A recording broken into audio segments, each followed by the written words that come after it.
داغه انتظار دی او نبی علیہ السلام فرمایي چې هغه غټ نخې به موجودېږي. یو داغه غټو نخونه په دې مخ د ځمکه د یهودیانو د عیسایانو غلبه ده.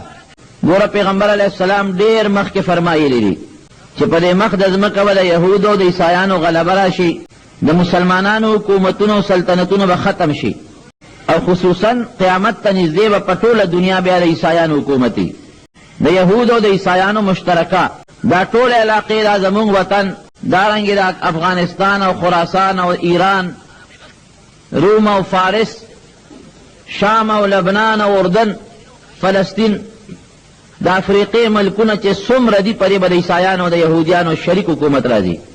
مسلمانان به دومره تنګي چې یو ځای کې به مسلمان خپل سر نشي ښکاره کولی، او که مسلمان سر ښکاره کوي او دی وایي چې زه مسلمان یم، نو هغه ته به مضبوطه سزا ورکوي.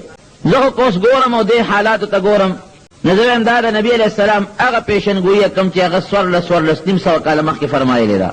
داسې وخت به راشي نبی علیہ السلام فرمائی کہ دا اسلام او ایمان بلاس کی نیول دومره گرانی لکه سکاره پلاس کی نیول.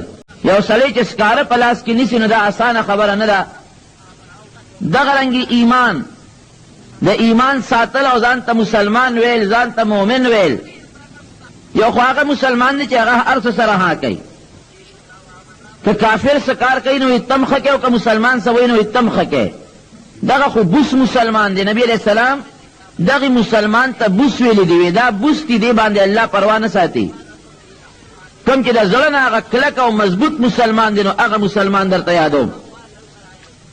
نو نبی کریم صلی الله علیه وسلم فرمایي چې دغه مسلمان به نی بیا، او کوي نو پټ بی، او کدی سرخ کاره کوي نو وی به او تبا کوي به. هغه مسلمان، هغه بوس مسلمان چې کوم د یهودیانو د عیسایانو مرګري دي، فقط دغه مسلمانانو په مخ د ځمکه وي، او په دغه مسلمانانو نبی علیہ السلام فرمایي خدای اس پروا نه ساتي، خدای دې هغه مسلمان نه ګرځي.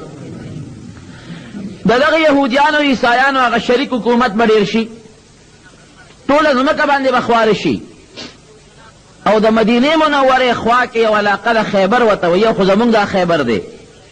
د مدینې منورې خوا کې خیبر تقریبا 84 میله کیلومیټره لرې ده.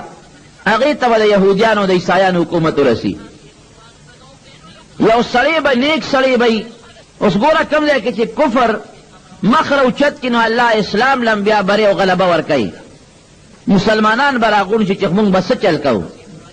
دا خو دا کافر عیسایان او یهودیان رالل او زمونږ هغه مقدس ځمکې مدینې منورې ته او مکې مکرمې ته رالن شو، څه به کوو دې سره؟ هغې به راغون شي یو نیک سړی